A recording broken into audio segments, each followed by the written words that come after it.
हम लोग भगवद गीता के श्रीमद् भगवद गीता के 7वें अध्याय के 12वें श्लोक को देख रहे हैं। इससे पहले हम आगे जाएं, इस श्लोक में मैं कुछ बताना चाह रहा हूँ। देखिए, प्रभुपाद जी कहते हैं भगवद गीता के प्रवचनों में कि मनुष्य जीवन प्राप्त करके जो राधा कृष्ण का भजन नहीं किया उसका जीवन व्यर्थ हो गया।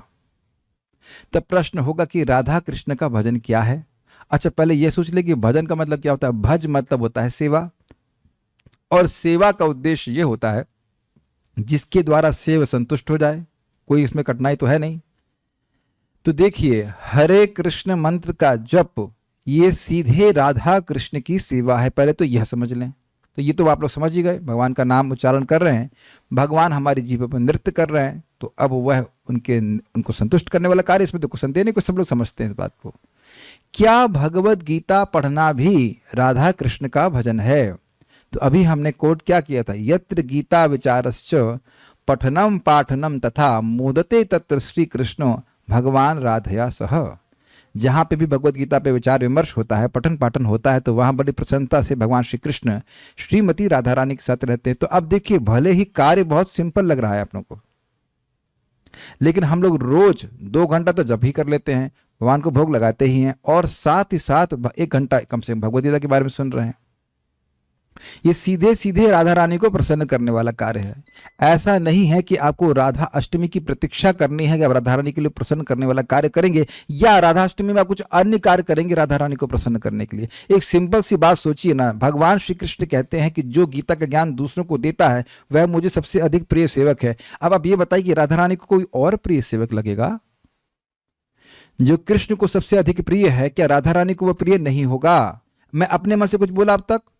सब आपके सामने शास्त्र की बात बोल रहा हूं। इस जगत में व्यक्ति कुछ विद्या अर्जित करता है ताकि उसे शक्ति मिले, किसी व्यक्ति से शक्ति मिले, किसी देवता से शक्ति मिले, है ना? और वो कैसे मिलती? वो देवता प्रसन्न होता है तो शक्ति मिलती है। तो अब आप समझ रहे, सर्वश्रेष्ठ देवी कौन है? श्रीमती राधा रानी। सर्वश्रेष्ठ देव कौन है? भगवान श्री कृष्ण। उनको प्रसन्न करने का ये कार्य है भगवत गीता, और हम लोग परम सौभाग्यशाली हैं कि हमको सुनने को मिल रहा है। ये मनुष्य जीवन सफल है अगर हम भगवत गीता पढ़ते पढ़ाते हैं, उस पर विचार करते हैं। इस आदर बुद्धि के संग व्यक्ति को भगवत गीता पढ़ना चाहिए, सुनना चाहिए। ठीक है, हम लोग भगवत गीता में 7वें अध्याय के 12वें श्लोक में हैं, और हम लोग श्लोक नंबर 11 में क्या सुने थे? 11 तक हम लोग ने सुन रहे थे कि भगवान कैसे पालन करने वाले हैं, और उन्होंने कहा था कि जो बलवानों का बल है, जो काम और राग से रहित है, वह मेरी विभूति है, और संतान उत्पत्ति के लिए अपनी पत्नी का संग जब करता है, इस धर्म अविरुद्ध काम कहते हैं, वह भी भगवान की अभिव्यक्ति है। जैसे भगवान परम पवित्र है, इस प्रकार से कृष्ण भावना भावित संतान की उत्पत्ति करने वाला व्यक्ति अगर पत्नी का संग करता है, कृष्ण भावना भावित संतान उत्पन्न करने की, तो भगवान की अभिव्यक्ति है। आवाज तो मेरे पीछे बोलिए। हाँ, तो हम बात कर रहे थे कि भगवान सभी चीज़ का पालन करने वाले हैं। अब यहाँ कह रहे हैं भगवान कि जो किस भी वस्तु की सत्ता है वह सब मुझसे ही आती है, लेकिन मैं उन पर आश्रित नहीं हूँ। देखिए, पालन करने से सतगुण की वृत्ति का बोध होता है, सत्वगुण के द्वारा पालन किया जाता है। तो इस प्रकार से भगवान ने अपनी अच्छी विभूतियों का, अपनी अच्छी शक्तियों का, सत्वगुण शक्तियों का वर्णन पिछले के श्लोकों में किया। लेकिन यहां कह रहे हैं कि जो कुछ भी है, चाहे वो रजगुण की सत्ता हो जिसकी, चाहे तमोगुण की हो, चाहे सत्वगुण की हो, वह मुझसे ही आती है, मुझ पे ही आश्रित है, लेकिन मैं उनमें आश्रित नहीं हूं। तो अब जरा मेरे पीछे बोलिए।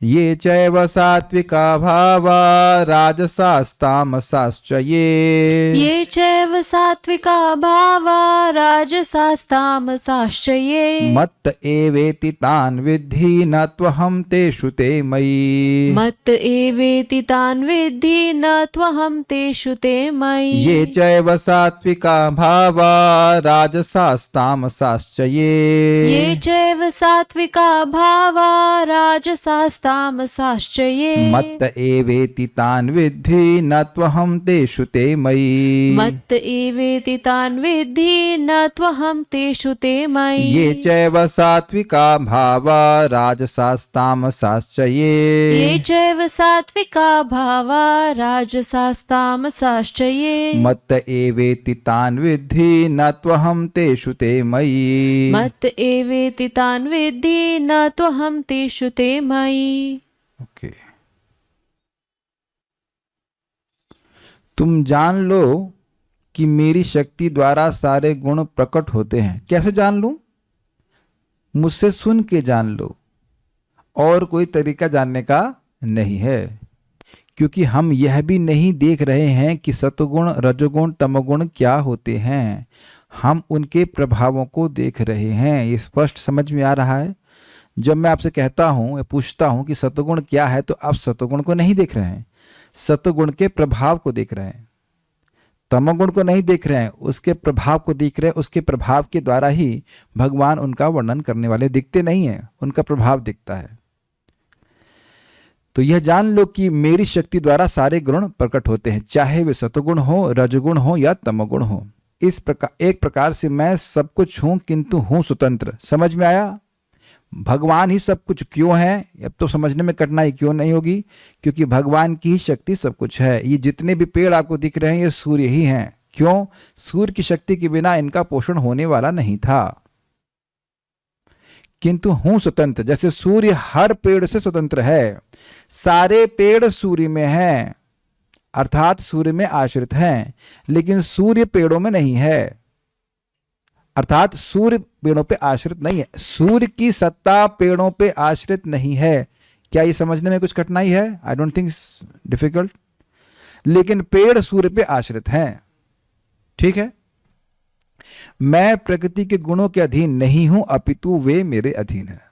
ये बातें हमें बार बार सुननी होंगी, क्योंकि लोग ऐसी बातें करते हैं। जैसे कल एक व्यक्ति आया, हमको इतनी हंसी आ रही, देखो यद्यपि शिव जी की शादी हुई, लेकिन शिव जी बहुत समय तक ब्रह्मचारी रहे, इसलिए उनकी पूजा ब्रह्मचारी लोग करें।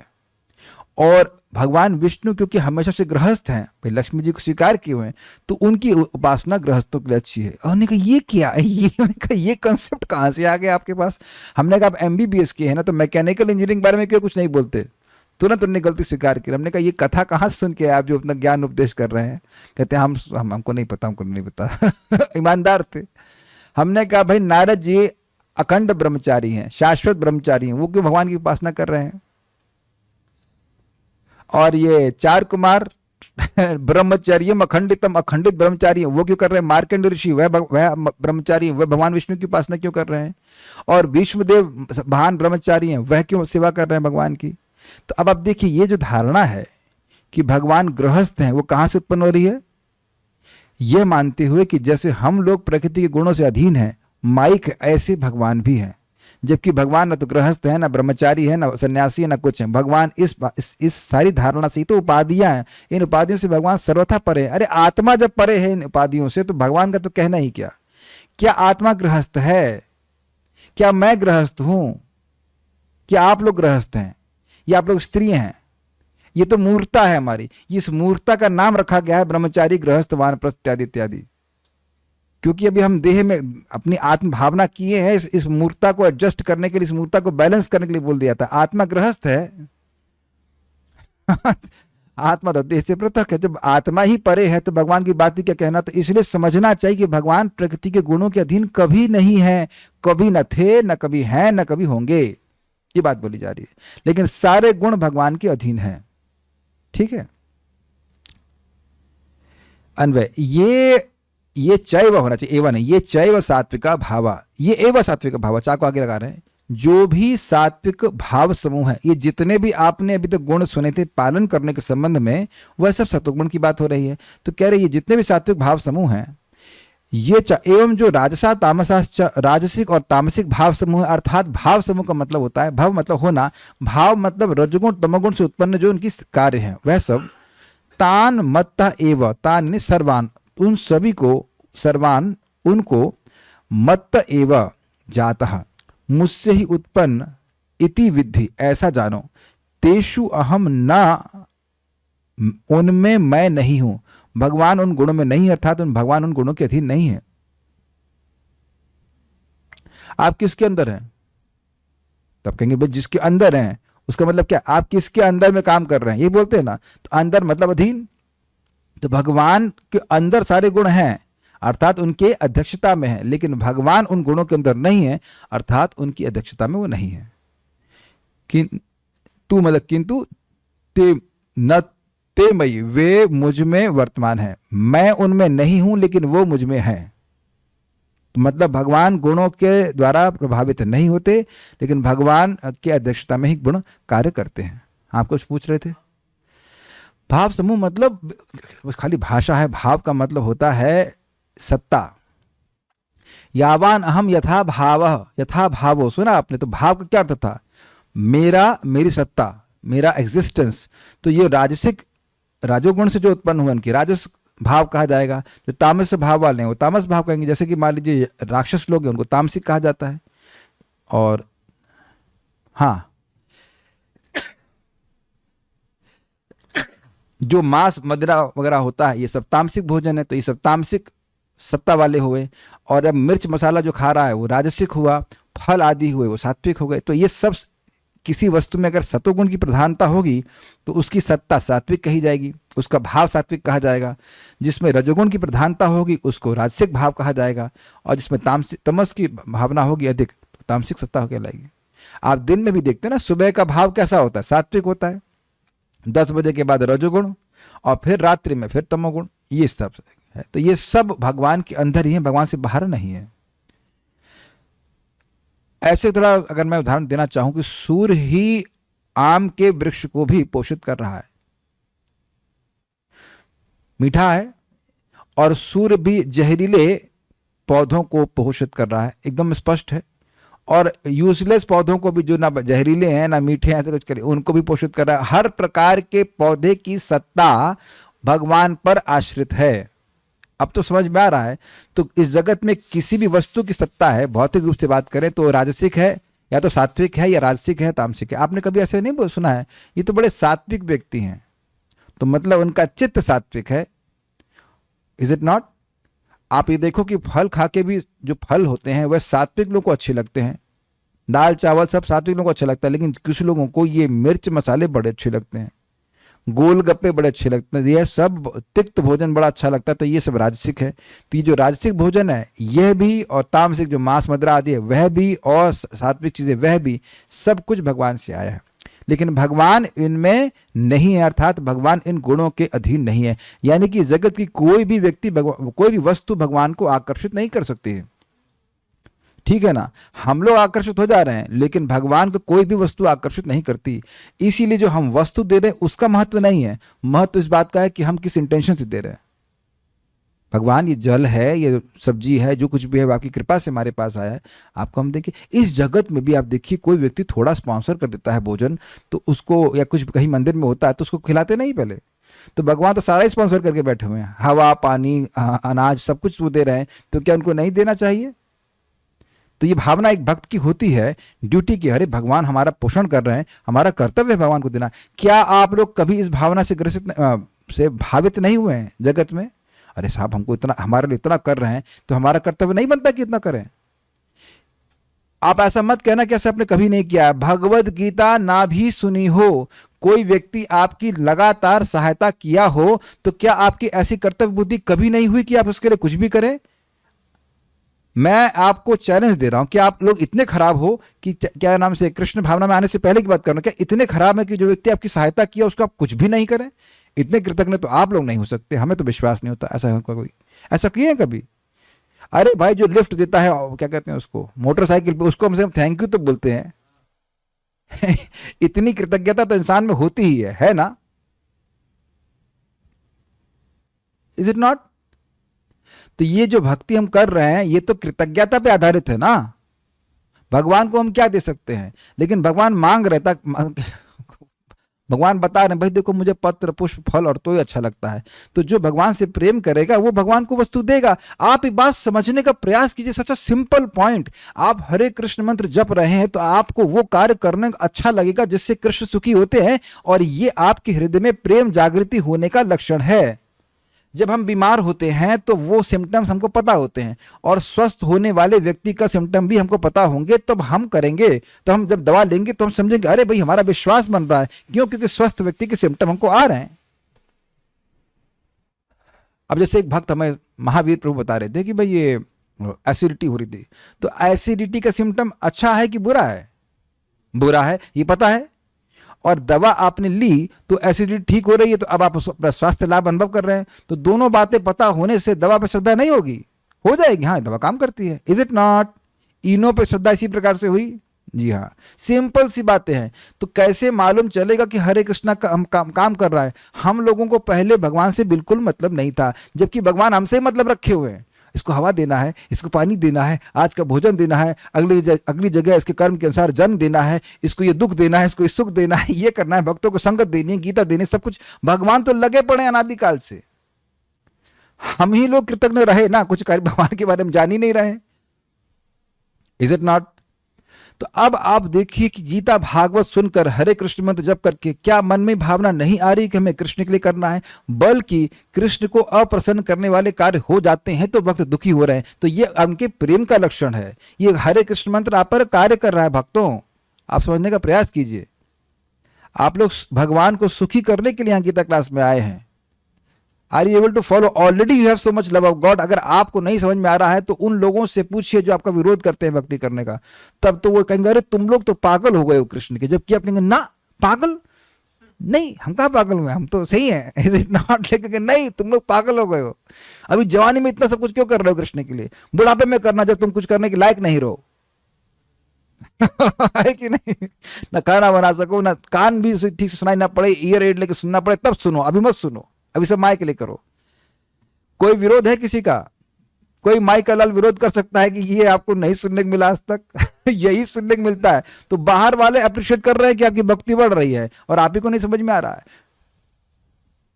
मैं आप लोग को आ रहा है, मैं खाली आपको पॉइंट आउट कर रहा हूं कि how much affection is developing. ये सब बातें आई कहां से? नहीं, मैं कुछ कह रहा था, इससे बातें मैं क्या बात कर रहा था कि कहां से आ गई बात? भाव समूह बात आ रही थी, राजसिक सात्विक, और पर कहाँ से ये बात आ गई हमको नहीं समझ में आ रहा। There was some point but Krishna was anyways. ठीक है, तो जो भी है, तो हम खाली बात ही कर रहे थे कि भगवान इन सभी वस्तुओं के स्रोत है। Some reason for I am saying this. Anyways, हाँ, बात यह हो रही थी कि देखिए जब हम इस प्रकार से समझेंगे कि जो कुछ भी वस्तु इस जगत में है उसकी सत्ता भगवान पर आश्रित है और हम उन वस्तुओं का उपयोग कर रहे हैं, ये बात थी, तो भगवान के प्रति व्यक्ति कृतज्ञता ज्ञापित करेगा ही। ये मैं बोल रहा था, ये समझाने के लिए ये सारी बातें बोली। इसीलिए बातें भगवान बोल रहे हैं। क्या यह सब भगवान के प्रति आसक्ति का ये ज्ञान आपको भगवान में आसक्त नहीं कर देगा? मैं यही बात कह रहा था कि हाँ, इस जगत में थोड़ा भोजन स्पॉन्सर करता है व्यक्ति या कुछ भी और कार्य, कुछ डोनेशन देता है तो व्यक्ति उसके प्रति कृतज्ञता ज्ञापित करता है।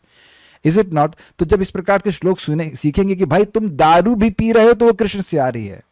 मैं दारू पीने के लिए नहीं कह रहा हूं, मैं कह रहा हूं कि अगर कोई दारू भी पी रहा है, वो तामसिक भोजन है तो पेय है, तो वह भी भगवान से ही आ रहा है। अगर अंगूर नहीं होती तो अंगूर की बेटी भी नहीं होती है ना।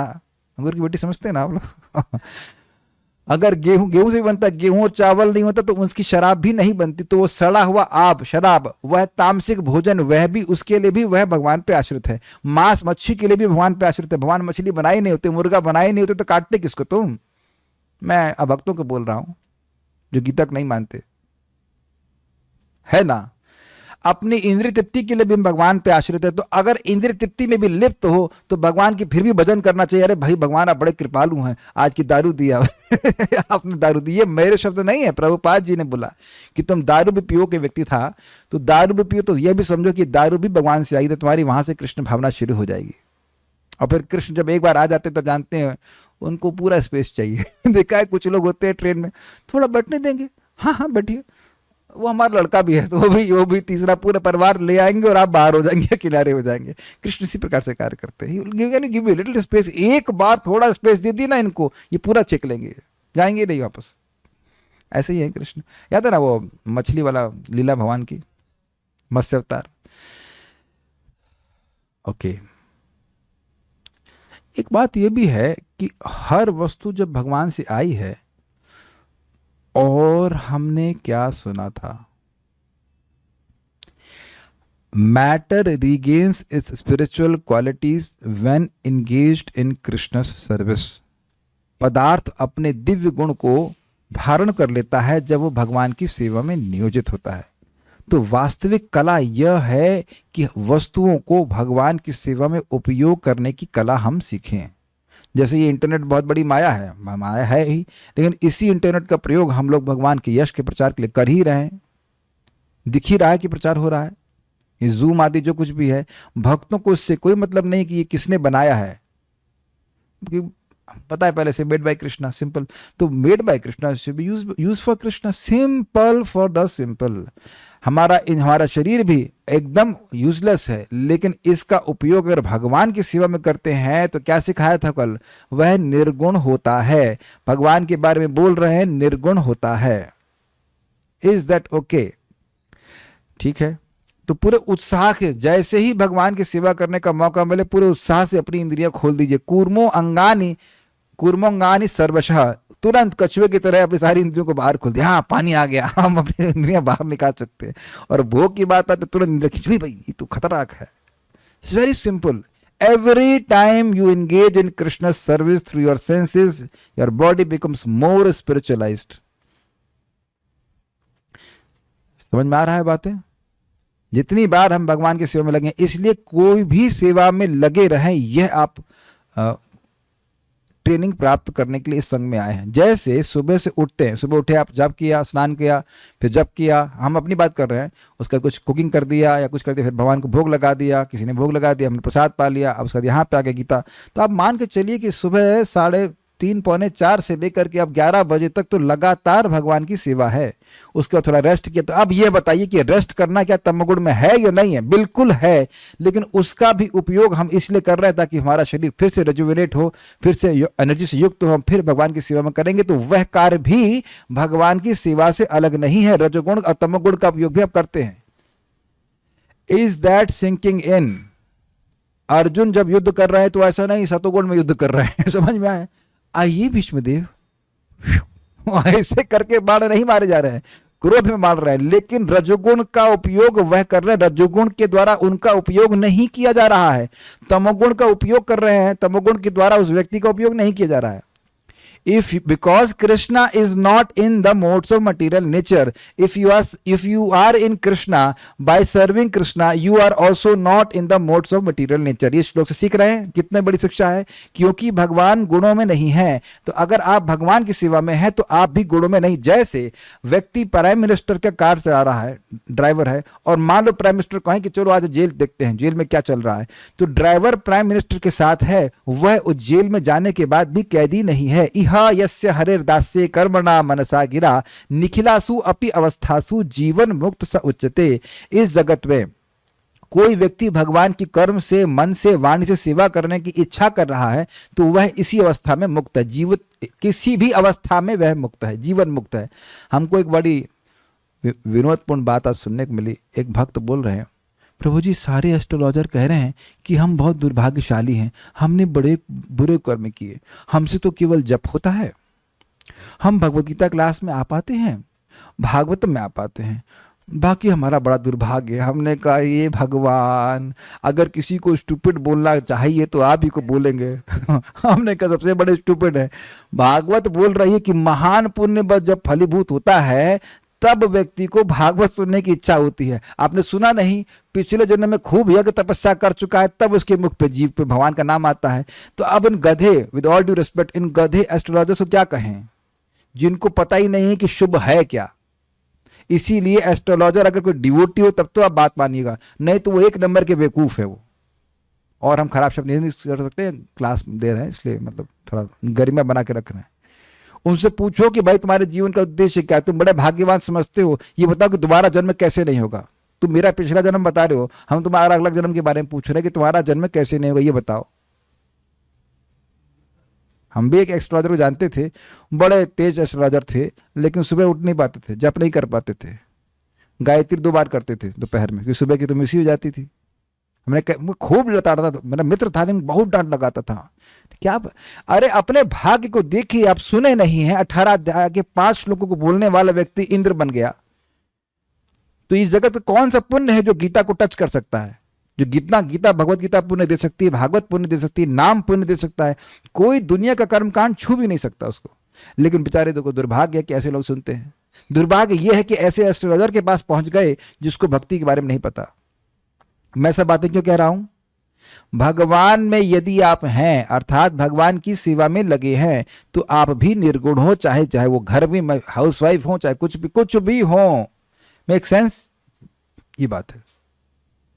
ये चैव सात्विका भावा राजसास्तामसाश्च, ये चाहे सात्विक भाव हो, चाहे राजसिक भाव हो, चाहे तामसिक भाव हो, जो कुछ भी है, मत एव इति तान विद्धि, तान उन सर्वान, उन सभी को तुम मुझसे ही जानो, मतलब मुझ पे आश्रित हैं, मुझसे आए हैं। ना तो हम तेषु ते मयि, मैं उन पर आश्रित नहीं हूं, मैं उनमें नहीं हूं, अर्थात मैं उन पर आश्रित नहीं हूं। जैसे हम लोग इस रूम में हैं तो इस रूम का आश्रय नहीं है, अब समझ में आ गया। आप किसी कंपनी में काम कर रहे हैं, कंपनी में हैं, तो मतलब कंपनी में आश्रित है, कंपनी पर आश्रित है। तो इसी अर्थ में होगा कि भगवान इन गुणों में नहीं है, अर्थात भगवान इन गुणों पर आश्रित नहीं है। अब इसका मतलब क्या है? इस जगत में जो बद्धजीव है वह गुणों पे एक दृष्टि से आश्रित रहता है, गुणों से बुनी हुई वस्तुओं को तो भोगता है कि नहीं भोगता। लेकिन अगर आप प्रसाद ग्रहण कर रहे हैं तो क्या आप गुण की बनी हुई वस्तुएं कर रहे हैं? मैं गुण नहीं कह रहा हूं, गुण। क्या आप गुण की बनी हुई वस्तुओं का भोग कर रहे हैं? ना, हम तो प्रसाद पे आश्रित है भाई। जल अगर प्रसादी पी रहे हो तो क्या आप जल पे आश्रित है? ना, हम तो प्रसाद जल पे आश्रित है। अब हवा नहीं लेंगे तो हवा कैसे निकालेंगे?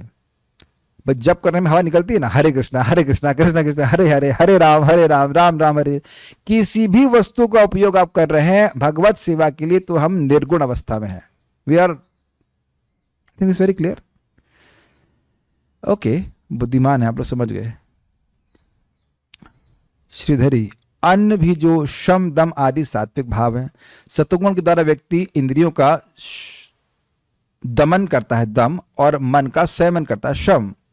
हर्ष अभिमान आदि राजसिक भाव, व्यक्ति कुछ भौतिक लाभ मिल जाता है तो बड़ा खुश हो जाता है और अपने को बहुत महान मानता है, यह सब रजोगुण के द्वारा होता है। और शोक मोहादि तामस भाव, अरे भाई तुम्हारा कुछ है ही नहीं तो तुम्हारा खोया क्या?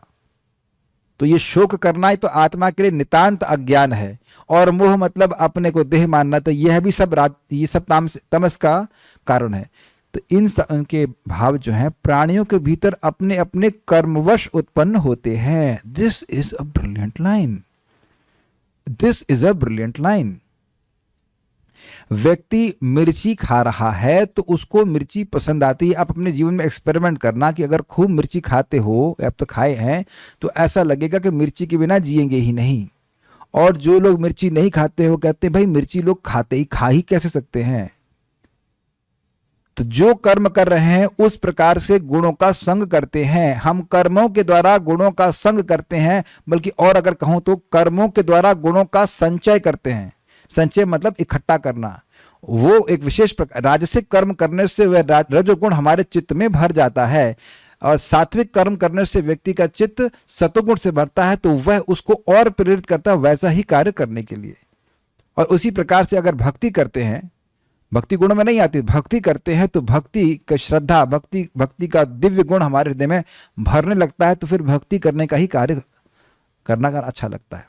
महाराज से किसी ने पूछा आप लोग एक ही बात रोज कैसे बोलते हैं, हरे कृष्णा, आप लोग उबते नहीं हैं? तो महाराज बोले, परम पूज्य राधा गोविंद महाराज की, आप लोग सांस लेने से उब गए हैं? अब तक बचपन से लेकर जब से पैदा हुए सांस ले ही रहे हैं, तो क्या उब गए? ये जमीन पर चल रहे हैं, उब गए?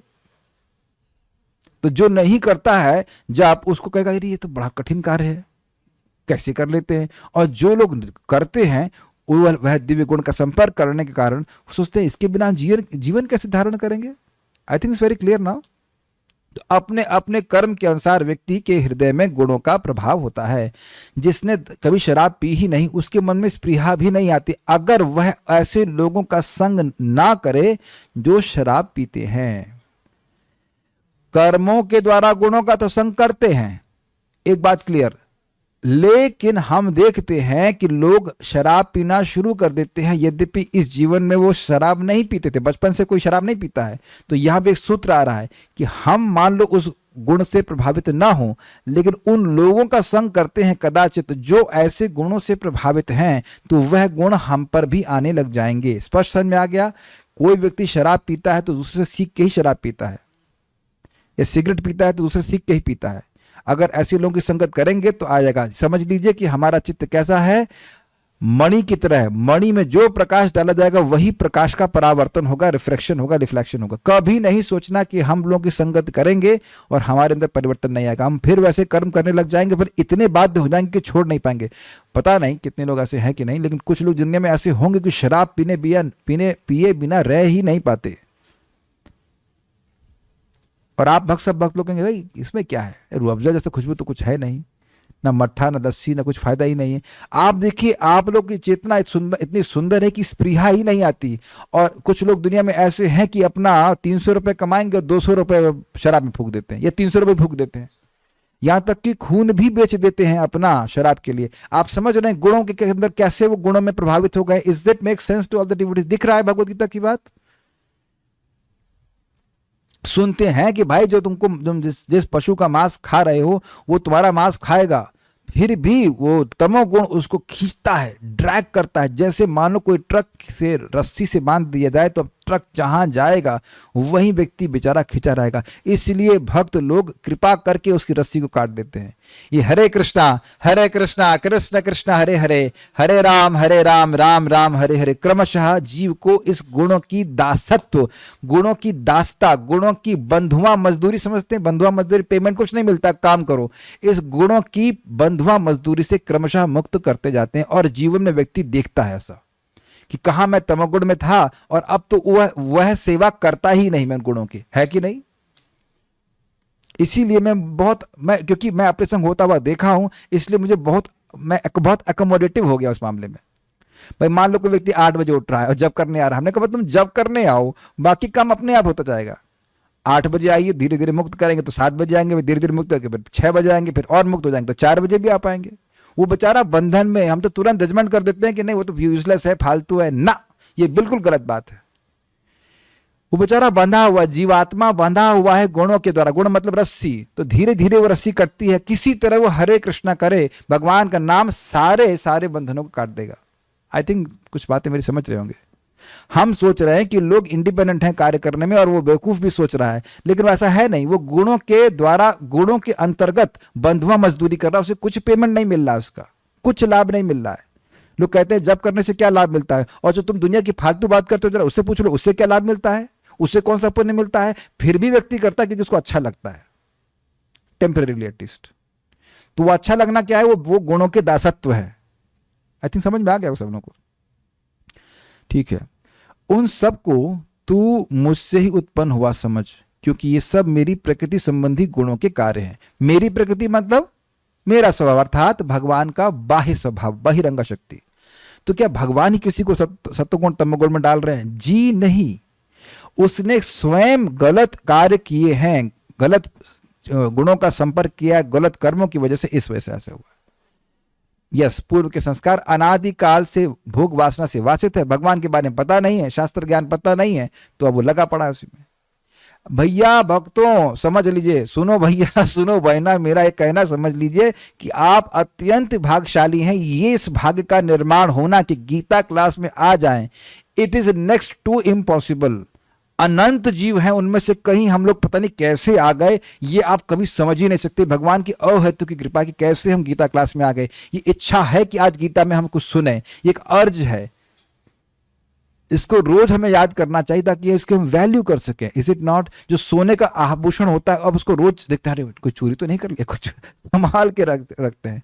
बिकॉज ये इंद्रियां, ये असत वार्ता, ये फालतू की बात हमारी कृष्ण की सेवा को, इच्छा को चुरा लेते हैं। बहुत सतर्क रहना चाहिए। This desire to serve Krishna is our only and the greatest wealth. Is it make sense to the devotees? Krishna की सेवा की इच्छा हमारी सबसे बड़ा धन है और सबसे अमूल्य धन है। और ये सेवा भगवान की कथा से ही आती है और जगत की वार्ता से ये सेवा की वृत्ति समाप्त हो जाती है। आप यहां भगवान की सेवा करने के लिए आए हो, क्यों? हम सुनते हैं अपने कानों से भगवान के बारे में कुछ, ये इच्छा समाप्त हो जाती है अगर हम अभक्तों का संग करते हैं। इज दैट ओके जी? ऐसा होने पर भी उनमें मैं स्थित नहीं हूं, अर्थात जीव की भांति मैं उनके अधीन नहीं होता हूं। स्पष्ट है। तो अब बड़ा स्पष्ट बात क्या है? भगवान 16,108 रानियों के साथ हैं, लेकिन जैसे जगत में कोई एक रानी से अभिभूत हो जाता है, दब जाता है, ऐसे नहीं दबे रहते। ये हम लोग श्रीमद् भागवत में सुन चुके हैं कि रानियां इतनी सुंदर थी कि देवता भी उनके कटाक्ष से प्रभावित हो जाते थे, लेकिन कृष्ण नाश्य को, कृष्ण के चित्त को वह डिस्टर्ब करने में समर्थ नहीं हो पाए। ऐसा भगवान का अद्भुत पराक्रम है। भीष्मदेव स्वयं कहे हैं कि कृष्ण ही एकमात्र ब्रह्मचारी हैं, और ये गोपाल तापानी उपनिषद में भी वर्णन हुआ है। हम उसको भी पढ़ाएंगे, घबराइए मत। अमेजिंग उपनिषद है, बहुत सुंदर टीकाएं भी हैं आचार्यों की। One day we will teach that, Krishna willing. तो वे मुझ में अर्थात मेरे अधीन रहकर मुझ में बरतते हैं। फिर मैं रिपीट करूंगा, अगर आप कृष्ण की सेवा करेंगे तो कृष्ण ठीक है, छोड़ दो। बहुत सुंदर सी बात आज मैं जैसे ही गाड़ी पार्क कर रहा था मेरे मन में आई कि आपका काम है हरि नाम बोलना। अब उसके बाद भगवान का काम शुरू हो जाता है। क्या काम है? मुझे इसकी रक्षा करनी है, मुझे इसकी रक्षा करनी है। जैसे इस जगत में आप अपना कर्तव्य कर देते हो, नौकरी कर देते हो, तो बॉस सोचता है अब इसकी सैलरी हमें देनी है, इसकी सैलरी तो हमें देनी। भाई ये तो उसने काम कर दिया है, काम नहीं करेंगे तो आप सैलरी एक्सपेक्ट नहीं कर सकते हैं। प्लीज इस सूत्र को समझिए, समझिए, समझिए। हम तो बोलते बोलते शायद मर भी जाएंगे, मर ही जाऊंगा बोलते बोलते, लेकिन जिसको क्लिक कर गया वो बहुत बड़ा लाभ प्राप्त कर लेगा। आपने हरे कृष्ण मंत्र बोल करके भगवान पे कर्जा चढ़ा दिया है कि हमने हरे कृष्ण बोल दिया। बाबा आपका ball is in your court, और भगवान को बैडमिंटन खेलना बहुत बढ़िया से आता है। He never Mrs, he will never miss. ये एक ही बात आपके पूरे जीवन को परिवर्तित कर देगी। आपकी इच्छा हुई गीता, क्यों शैली शुक्ला माता जी, आपकी इच्छा थी ना गीता कोई पढ़े, भगवान ने व्यवस्था करी कि नहीं करी? जो व्यक्ति आपको लेके आए वो पता नहीं सुन रहा है कि नहीं सुन रहे, लेकिन आप जरूर सुन रही हैं। This is amazing. ऐसा होता ही है, देखा ही जाता है। क्या नाम था? नरेंद्र नाम था ना, जब प्रभुपाद जी को उनके गुरु महाराज से मिलाने के लाए थे, नरेंद्र नाम था। अब वो भक्ति करे या नहीं किए उसकी तो हिस्ट्री कुछ है नहीं, प्रभुपाद देखिए महान आचार्य। ऐसा नहीं हो सकता कि आप भगवान की कृपा प्राप्त करना चाहते हो और भगवान कहीं कृपा करने में कमी कर दें। ऐसा होगा ही नहीं, ऐसा हो ही नहीं सकता। Impossible, impossible. कितना अमेजिंग है ना। दुनिया में आप बहुत लोग कर्जा दे सकेंगे, हम भगवान पे कर्जा चढ़ा दीजिए। हमने हरे कृष्णा किया है, Krishna becomes obliged. If you offer water with love and affection, Krishna becomes obliged. अरे इसने हमको जल दिया। कितने अद्भुत भगवान है। सेवा मना कपि तथा बहुधा विपैति, अपने भृत्य के बड़े बड़े अपराध को भी नहीं गिनते, और थोड़ी सी भी सेवा करता है तो भगवान उसको बहुत मानते हैं।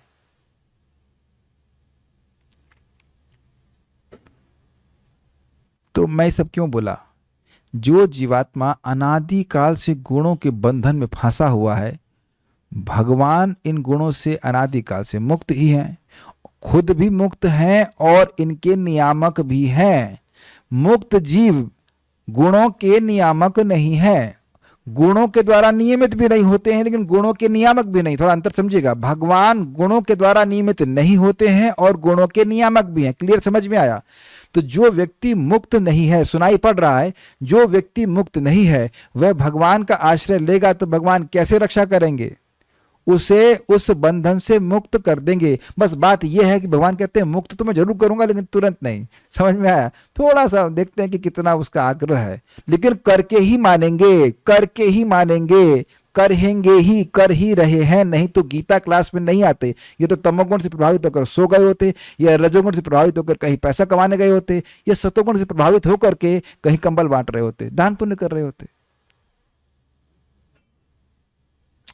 उससे क्या होगा ये आपका भाग्य है, इसलिए समझ में आ रहा है, लेकिन लोगों को नहीं समझ में आ रहा। वो उनको तो ये समझ में आ रहा है कि गीता पढ़ने से क्या होगा, कुछ कर्म करना चाहिए, कुछ समय से दान पुण्य करना चाहिए, उससे होगा। गीता पढ़ने से क्या होगा? यस, हॉस्पिटल खोलना चाहिए, बहुत सारे कार्य। गीता भूषण टीका। अपनी कुछ विभूतियों का वर्णन करने के बाद भगवान अब सारांश में उनको कह रहे हैं, यह जानो कि सत्व, रज और तमोगुण की विभिन्न अवस्थाएं जो विभिन्न शरीरों, इंद्रियों और इंद्रिय विषयों का कारण हैं। विभिन्न शरीर समझ रहे हैं? देवताओं का शरीर कैसा है? सत्वगुण प्रधान, मनुष्यों का रजोगुण प्रधान, पशुओं का तमोगुण प्रधान। इंद्रियां उसी के अनुरूप इंद्रियां भी हैं, और इंद्रिय विषय भी उसी प्रकार हैं, और जो उनमें विद्यमान भी हैं भगवान में, और जो मुझसे ही शक्ति प्राप्त करती वह मुझसे ही उद्भूत होती। क्या मतलब है? देखिए, इस जगत, ये जगत जड़ है। जैसे ये शरीर, जो मेरा शरीर है, इसमें आत्मा नहीं रहे तो ये शरीर नहीं चलेगा। क्लियर? ऐसे ही भगवान परमात्मा के रूप में इस पूरे विराट जगत में प्रवेश नहीं करें तो ये जगत नहीं चलेगा। इसीलिए भगवान को सर्वात्मा कहा जाता है। समझ ना? अंडांतरेस्तु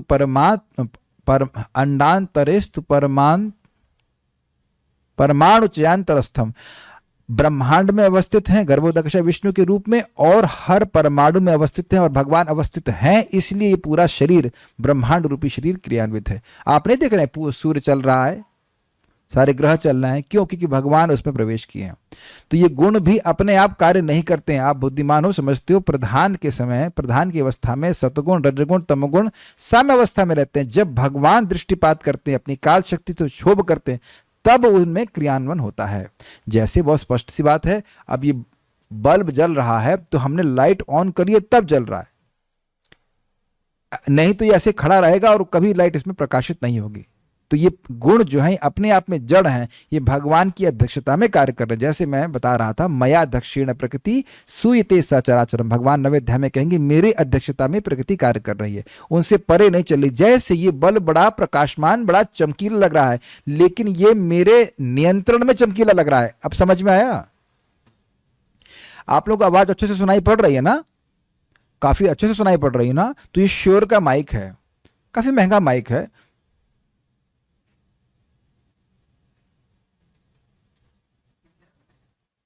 अभी सुनाई पड़ रही है जो मैं चुप था? समझ में आ गया बुद्धिमान लोगों? Everyone has this much intelligence. Camera बड़ा अच्छा है, कैमरा काफी अच्छा है कि नहीं? अभी दिखाई पड़ रहा है? मैं एक बटन दबा दिया, नहीं दिख रहा। Is it okay? समझ गए ना बात? तो मैं जीवंत व्यक्ति हूं, जीवात्मा हूं, नियंत्रण कर रहा हूं। तो अब मुझसे मेरी इच्छा से मान लीजिए, कह लीजिए, तो भगवान जैसे जीवात्मा इस शरीर को चला रहा है, ऐसे भगवान सारे गुणों को चला रहे हैं। ये आप भागवत में और क्लियर समझेंगे। सृष्टि हो रही है, सब कुछ हो गया, लेकिन जब तक भगवान स्वयं प्रवेश नहीं किए कुछ चलने वाला नहीं था। जैसे एक और उदाहरण समझ लें, जैसे अब यहाँ पे जितने भी बिजली के उपकरण हैं वो चल तभी रहे हैं जब बिजली उसमें प्रवाहित हो रही है, और उस बिजली को प्रवाहित करने वाला कौन है? पीछे इंजीनियर है। नहीं तो जब बिजली कट जाती तो आप तुरंत, जो भी आप लोगों को आपके वोकैबुलरी में गाली हो, वो इंजीनियर गाली देना शुरू करते हैं। वो इंजीनियर की शक्ल नहीं देखे, बंद कर दिया, इतनी गर्मी लग रही है। तो वहां देख रहे हैं कि बिजली चल रही है, लेकिन बिजली के चलाने वाला व्यक्ति, ये बात सीधी है। और भारत में बड़ी कचरा है, शक्ति कर रही है, जरूर कोई शक्ति कर रही है। तो शक्ति तुम्हारी नानी है? अरे भाई, शक्ति के पीछे शक्तिमान होता है। क्या आप शक्ति की धारणा बिना शक्तिमान के कर सकते हैं? असंभव है, कर ही नहीं सकते। शक्तिमान को जानते नहीं है, ये दिक्कत है। परंतु मैं उनमें नहीं हूं, अर्थात अपनी सत्ता के लिए मैं उन पर निर्भर नहीं हूं, परंतु वे सब मुझ पर निर्भर हैं अपनी सत्ता के लिए। देखिए, बड़ा स्पष्ट है। जैसे यहां बिजली की सत्ता पावर हाउस पर आश्रित है, लेकिन पावर हाउस बिजली पर आश्रित नहीं है। सूर्य की प्रकाश सूर्य पर आश्रित है, लेकिन सूर्य की प्रकाश पर आश्रित नहीं है। सूर्य के प्रकाश सूर्य से आ रहा है। सिंपल सी बात है। तात्पर्य संसार के सारे भौतिक कार्यकलाप प्रकृति के गुणों के अधीन संपन्न होते हैं, स्पष्ट है। यद्यपि प्रकृति के गुण परमेश्वर कृष्ण से उद्भूत हैं, प्रकट हैं, किंतु भगवान उनके अधीन नहीं होते। उदाहरणार्थ कहाँ गया भाई,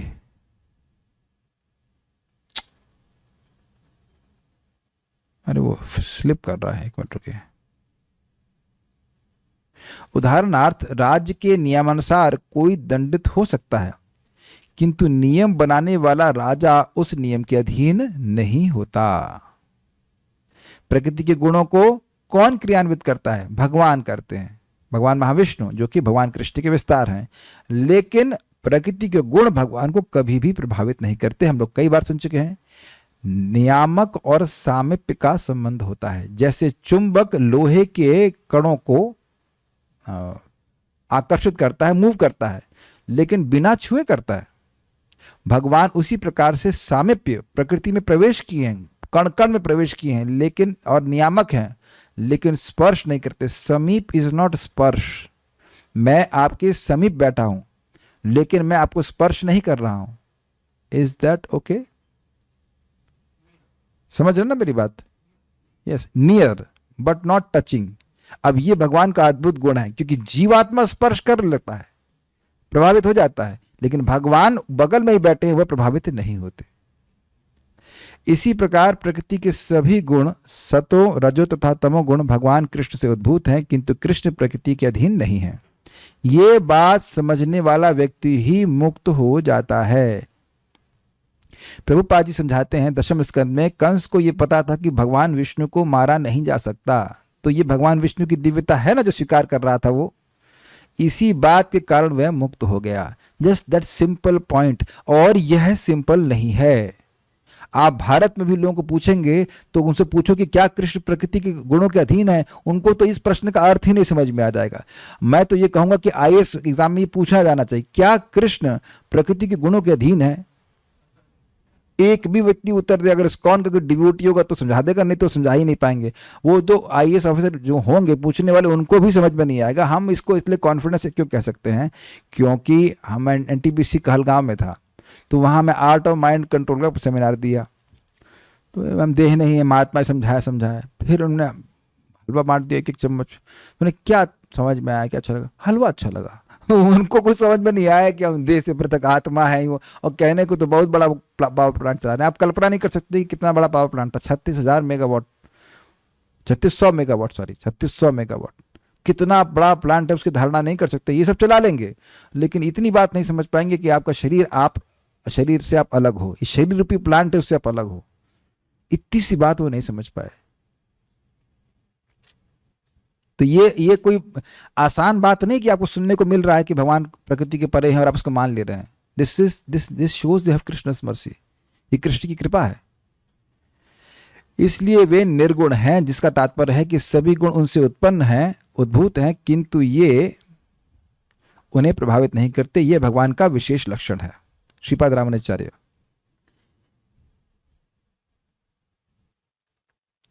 विशेष क्या कहा जाए और क्या कहा जाए? जगत में भोग्य रूप से जो भोगे जाने वाली वस्तुएं हैं, शरीर रूप से जो विभिन्न प्रकार के शरीर हैं, इंद्रिय रूप से जो विभिन्न प्रकार की इंद्रियां हैं, और उनके कारण रूप से जो उन वस्तुओं को बनाने वाले कारण हैं, स्थित जो भी सात्विक, राजसिक और तामसिक भाव हैं, उन सबको, भाव मतलब सत्ताएं हैं, उन सबको तुम मुझसे ही उत्पन्न हुआ समझे। आप जानते हो जगत में कार्य कारण का संबंध होता है।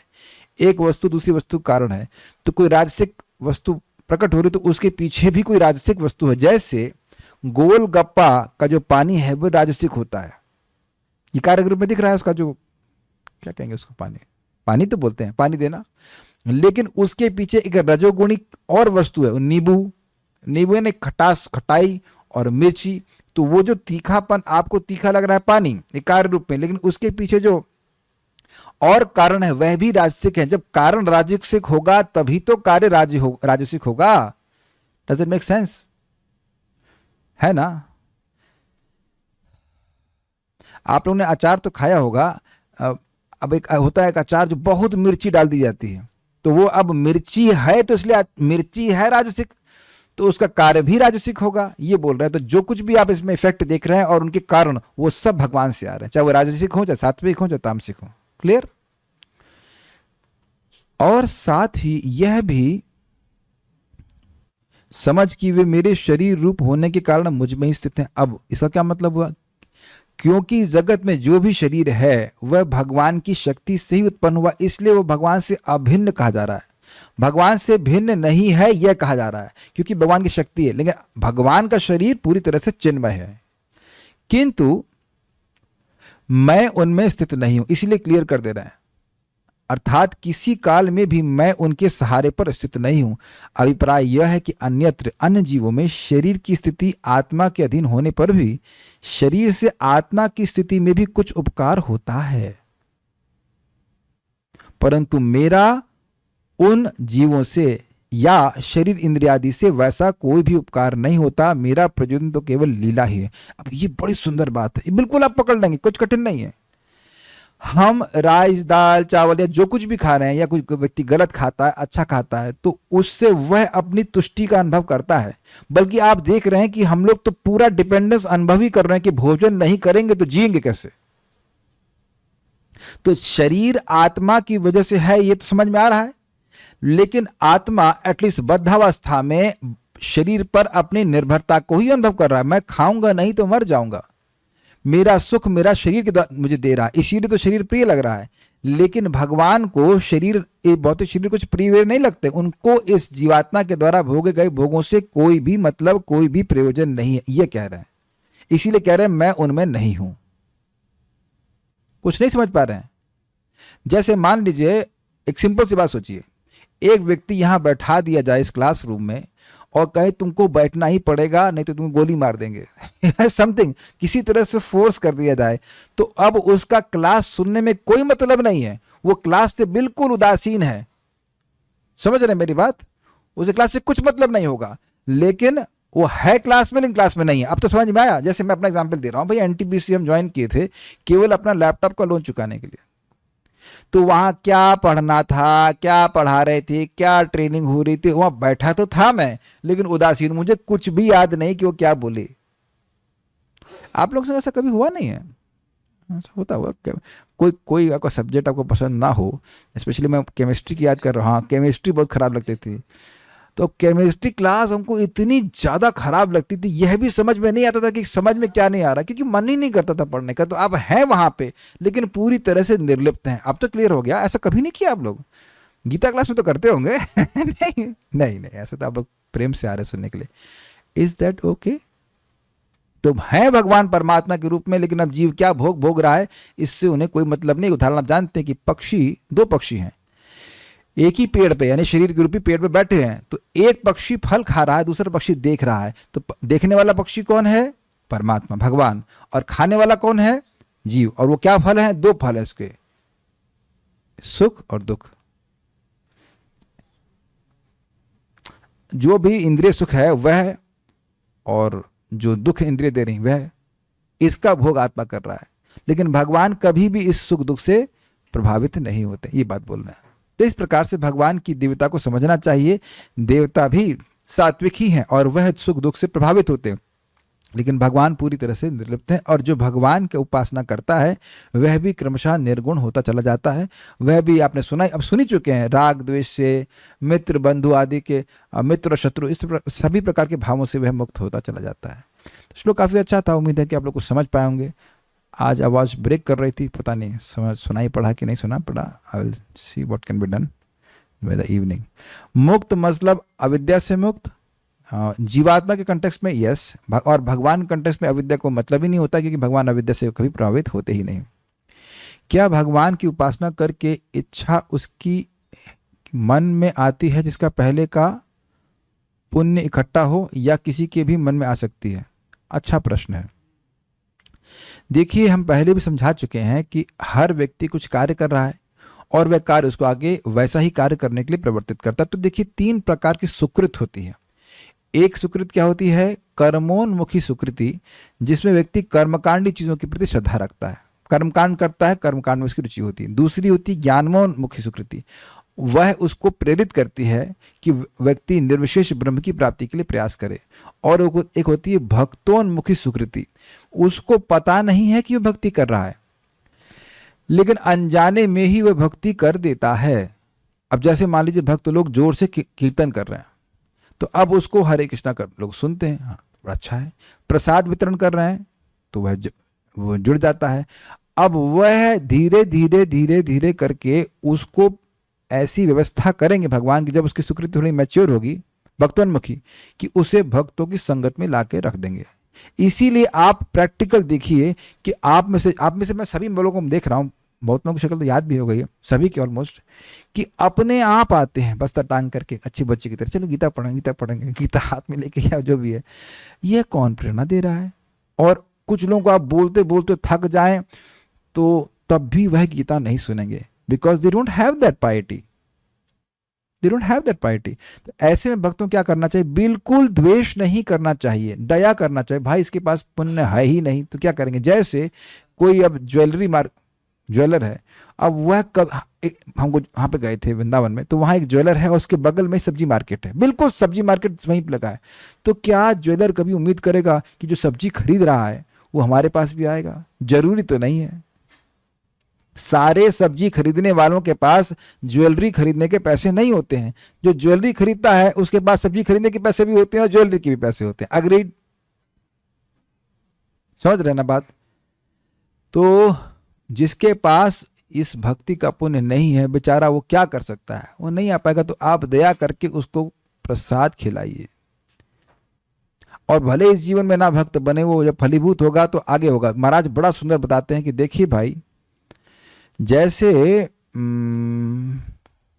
पालक आता है, बथुए के बीज को आप गर्मी में बो देंगे, चाहे कितना भी पानी डालिए वह नहीं उगेगा, लेकिन जैसे जाड़ा आएगा उगने लग जाएगा। हम लोग एक्सपेरिमेंट कर चुके हैं। गेहूं को गर्मी में उसके हम लोग क्या कहते हैं, उसको ज्वार उगाने का प्रयास किए, सारे गेहूं सड़ गए, एक भी गेहूं नहीं उगा। तो हम लोग पूछे गलती कहाँ रह गई? प्रभु एक भक्त को पूछा क्या गलती? कहते हैं बेटा वो नवंबर में उगते हैं, अभी नहीं उगेंगे। तो आप लोगों को आज भक्ति दे रहे हैं, मैं तुरंत उग जाए, एक अंकुर भी नहीं दिखेगा, लेकिन सिस्टम में आपने हरे कृष्णा डाल दिया है, सिस्टम में आपने भगवान का प्रसाद डाल दिया है, उसके चित्त में बहुत बड़ा उपकार कर दिया। नहीं समझ पा रहा, प्रसाद खाए, आगे जाकर भगवान का भक्त बनेगा। Is that okay? आपने प्रसाद दिया है वह भक्ति है, और उसको सुकृत दे दिए। और हम लोग भी ऐसे ही नालायक हैं, पिछले जन्म में बहुत उपकार किया गया है, तब जाकर के आज कुछ भगवान के बारे में हम सुनने की इच्छा कर रहे हैं। ओके, ये विज्ञान को समझने का प्रयास कीजिए। और प्रैक्टिकल लेवल में जो लोग कृष्ण भावना में हैं, जो लोग कृष्ण भक्ति करना चाहते हैं, और क्लियर कर रहा हूं, जो लोग कृष्ण कथा में रुचि रख रहे हैं, उनकी चित्त बहुत श्रेष्ठ है। क्षमा कीजिएगा, सर्वश्रेष्ठ चित्त वाले लोग हैं। वो महात्मा हैं, चाहे वो माता जी हो चाहे प्रभु जी हो, उनकी सेवा करने के लिए हम लोग को अत्यंत उत्सुक रहना चाहिए। Am I clear enough? जो लोग भगवान के बारे में सुनने के इच्छुक हैं वह सर्वश्रेष्ठ व्यक्ति हैं। वो भगवान को अपने हृदय में पकड़ लिए हैं। हम अपने मन से तो नहीं बोल रहे ना, भागवत सुनने की इच्छा से ही भगवान हृदय में आते हैं। जिस दिन से सुनना शुरू किया उसी दिन से प्रेम उत्पन्न होना शुरू हो गया। जैसे एक स्त्री जिस दिन गर्भवती होती है, बच्चा पैदा नहीं होता है, उसी दिन से बोलते हैं गर्भवती है। अब वो 1 महीने की हो या 1 हफ्ते की हो, चाहे 2 दिन की हो, चाहे कुछ भी हो, ये महाराज एग्जाम्पल दे रहे थे। या फिर जिस दिन बीज डाल दिया गया उसी दिन से पेड़ उगना शुरू हो जाता है। आप यह नहीं कहते हैं कि अब समझ गए ना मेरी बात, पानी डालते रहेंगे वो पेड़ उगता रहेगा। We must very much respect devotees who have an eagerness to hear about Krishna. जिसका सुनने का आग्रह है, ये अत्यंत रेयर है। भक्ति में सबसे महत्वपूर्ण है सुनना, और जो सुनने का आग्रही है उसका सम्मान तो होना ही चाहिए। नहीं तो दुनिया में लोग पशु की तरह घूम ही रहे हैं, उनका भगवान के बारे में सुनने का कोई आग्रह नहीं है। और मैं ये प्रमाण दूंगा, आगे श्लोकों से जब आएगा तब प्रमाण दूंगा। ज्ञानी त्वात्मैव मे मतम, ज्ञानी त्वात्मैव मतम। हर प्रकार के लोग भगवान के पास आते हैं, जो भी आते हैं वो सब अच्छे हैं, लेकिन जो ज्ञानी है, जो भगवान से अपना संबंध समझ करके भगवान की सेवा कर रहा है, तो भगवान कह रहे हैं ज्ञानी तो मेरा आत्मा ही है। ज्ञानी त्वात्मैव मे मतम। और आप सब लोग इस प्रकार के ज्ञानी हैं। क्यों? आप लोग किसी भौतिक लाभ के लिए गीता भागवत सुनने नहीं आते हो। इसके लिए आप जप नहीं कर रहे हैं। अगर कर रहे होते तो रोज नहीं करते। Is that make sense to all the devotees? जो हेतु लेके भजन करते हैं, हेतु पूरा हुआ, भजन भी वही पूरा हो गया, भजन स्टॉप। Is it not? लेकिन यहां क्या कोई ऐसा भक्त है जो कह दे कि भाई मैं बस 5 साल ही भक्ति करूंगा? किसी किसी को प्लानिंग है कि हम खाली 5 साल भक्ति करेंगे? आप लोगों का तो यही इच्छा होगी, नहीं हम मरते दम तक करेंगे, आखिरी दिन भी करेंगे, गीता क्लास जाके, गीता क्लास बोलने के बाद मरेंगे, गीता क्लास में मरेंगे, इतना भाग्य तो है नहीं। क्या ऐसा कोई व्यक्ति है जिसका ऐसा संपर्क, ऐसा संकल्प नहीं हो? तो आप अहेतुकी हो, चाहे आप नम्रता में बोलते जाओ, लेकिन हम यही मानेंगे कि आप अहेतुकी हैं, क्योंकि आप इसलिए भजन नहीं कर रहे कि बेटा हो जाए और धन मिल जाए और ये हो जाए और वो हो जाए। All the devotees I am seeing here are simply selfless devotees because they want to purify their hearts. Very simple. नहीं तो रोज क्यों सुनने आते? ना उससे कुछ पैसा मिलेगा ना कुछ मिलेगा, तो भगवत दान मिलेगा। तो यही तो प्रभात बोल रहे हैं, the eagerness to hear about Krishna is the first qualification to go back home, back to godhead. समझ में आ रहा है? जिनका भगवान के बारे में सुनने का आग्रह है, बोलने का आग्रह है, वह भगवत धाम जाने की प्रथम योग्यता है। तो ये योग्यता ही आखिरी योग्यता भी है। भागवतम 10.14.3 ज्ञाने प्रयासमुदपस्य नमंत एवा जीवंत सन्मुखरितम भवदीय वार्ताम स्थाने सतः श्रुतिगताम तनवांग मनोभि ये प्रायशो जित जतोप्यसितैस्त्रलोक्याम। अपने स्थान में स्थित रह करके ज्ञान के प्रयास को त्यागते हुए जो अपने कानों को भगवान को अर्पित करता है, अर्थात भगवान की कथा को सुनता है भक्तों की संगत में आकर के, तो वह भगवान यद्यपि अजित है, तीनों लोकों में कोई इनको जीत नहीं सकता, फिर भी भगवान ऐसे भक्तों के द्वारा जीते जाते हैं। आचार्यों ने बोला है, बड़ा सिंपल बात है, अगर आपके दिमाग में घुस जाए बात, मजा आ जाएगा कि भाई कोई व्यक्ति केवल अपना शरीर धारण कर ले, इतना वह अपना व्यवस्था कर ले और भगवान की कथा सुनता चला जाए, तो वह भगवान को जीत लेगा। बहुत ज्यादा पैसा इकट्ठा करने की जरूरत नहीं है, उससे जो हमारा मुख्य प्रयास है भगवान को जीतने का, वो बाधित हो जाएगा। इतना करें कि आपको भगवान का कथा सुनने को मिले, और ज्यादा नहीं सुन सकते। और अगर ऐसा कुछ कार्य मिल जाए जिसमें आप कथा भी सुनते रहें और कुछ काम भी चलते रहे, तो और भी बहुत बढ़िया है।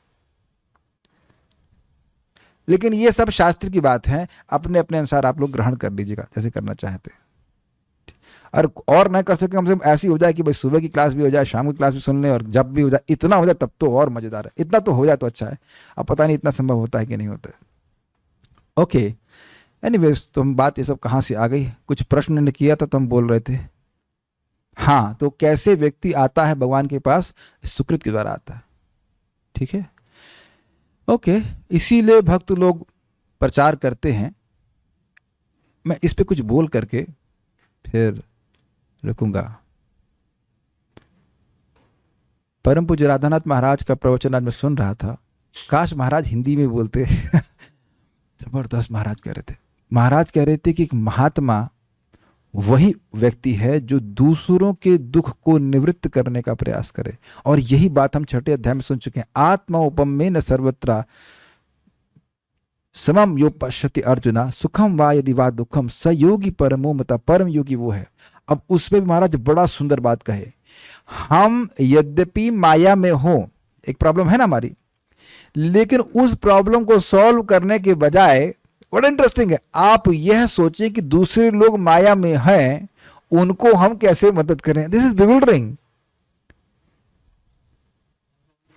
मैं माया में हूं ही भाई, अपने को देह मान रहा हूं, लेकिन अगर मैं यह सोच रहा हूं कि मैं कैसे दूसरों की मदद करूं माया से बाहर आने के लिए, तो क्या मैं माया में हूं? This is not amazing? क्या स्टेटमेंट है। आप अपनी प्रॉब्लम भूल जाएंगे ना। मैं माया में हूं, ये प्रॉब्लम है ना आपकी, तो अब आप दूसरों की प्रॉब्लम के बारे में सोचें कि वो माया से कैसे मुक्त होंगे, उनका भजन कैसे चलेगा, तो आप मुक्त हो गए ना माया से। आपकी प्रॉब्लम अपने आप सॉल्व हुई कि नहीं हुई भक्तों? और अपना प्रॉब्लम सॉल्व करते बैठोगे ना कि माया से कैसे मुक्त हो, तो हो भी नहीं पाएंगे। Is it not amazing? न कि प्राय लोग बोलते हैं जब हमको कुछ अनुभव मिलेगा, जब हम माया से मुक्त हो जाएंगे, जब हम परमहंस हो जाएंगे, तब प्रचार करेंगे। नहीं, तुम इसी तरह से परमहंस बनोगे। कुछ अद्भुत बात क्या करिए। नहीं तो इस जगत में क्षुद्र मेंटालिटी वाले बस अपनी चिंता करते हैं, हमारा नाम में रुचि नहीं है, हमारा ये नहीं है, हमको माया ने इतना पकड़ लिया है, हमारी ये स्थिति है, वो हमारा मैं करते रहते हैं। लेकिन जब भगवान की भक्ति करके हृदय कुछ थोड़ा चौड़ा होता है, बड़ा होता है, तो उसमें कुछ अन्य लोग भी आते हैं, उनके सुख दुख से भी आप आइडेंटिफाई करते हैं, you try to help them, और उसमें आप अपनी समस्याओं से निवृत्त हो जाते हैं। एक और बड़ी इंटरेस्टिंग बात महाराज कह रहे थे, समस्या तो तभी है ना जब आपका मन वहां पे है। This is more brilliant. वो हमारी लड़की की शादी नहीं हुई, अच्छा आप सोच रहे हैं गीता क्लास में जाना है, दूसरों को गीता बांटना है, जब याद ही नहीं रहे कि लड़की की शादी होनी है तो समस्या तो नहीं है ना। क्या बात कर रहे हैं आप। मैं एक एग्जांपल दे रहा हूं, ऐसे बहुत सारी आर्टिफिशियल प्रॉब्लम है, सेल्फ क्रिएटेड ड्यूटीज। हमें यह नहीं कह रहा हूं कि आप लड़की की शादी मत कीजिए, लेकिन चिंता करने से तो होगी भी नहीं ना। जो लोग अपनी लड़कियों की शादी की चिंता करते हैं उनकी हो जाती है ना लड़कियों की शादी। आप मेरी बातें कुछ समझ पा रहे हैं मैं क्या कहना चाहता हूं? बड़ा पता नहीं कहीं कहीं कुछ और तरह से ना समझे। मैं इररिस्पॉन्सिबल होने के लिए नहीं कह रहा हूं। If we take responsibility, highest responsibility to help people become Krishna conscious, तो आप सबसे वो बाकी सारी जो जो यूजलेस रिस्पॉन्सिबिलिटी हैं या हीन रिस्पॉन्सिबिलिटी हैं वो हट जाएंगी। मुझे पता है कि मैं जो बात बोल रहा हूं वो कोई निम्न चेतना का व्यक्ति समझ ही नहीं पाएगा और तुरंत डिसलाइक कर देगा ना, ये वीडियो खराब है, हमको उसको स्वीकार नहीं करते हैं। लेकिन आप इसलिए अस्वीकार करते हो क्योंकि आप अपने परिवार से बाहर सर्कल बना ही नहीं पाए। आपका मतलब व्यक्ति, मेरा पत्नी है, मेरे बच्चे हैं, मेरा ये है, बस उसी में हमारा जो है स्विमिंग पूल है, उसी में घूमते रहे, उसी में फाइट होते करके उसी में डूब जाए, है ना। काटिए कोई बात, ऐसा कोई ना करता हो, दुनिया में यही तो करते हैं, उससे बाहर को सोचते ही नहीं है। लेकिन जब हम भक्ति करते हैं तो व्यक्ति विस्तारित करता है अपने आप को। और इस जगत में आप कर्मियों से, जो कर्मी लोग हैं उनसे प्रेरणा लेनी चाहिए। देखो ना, उन लोग को दवाएं कुछ मालूम चल जाती हैं, तुरंत यूट्यूब पे वीडियो बना देते हैं। साइंटिस्ट को दवा मिलती है, तुरंत वीडियो में बना देते हैं ताकि किसी का कल्याण हो जाए।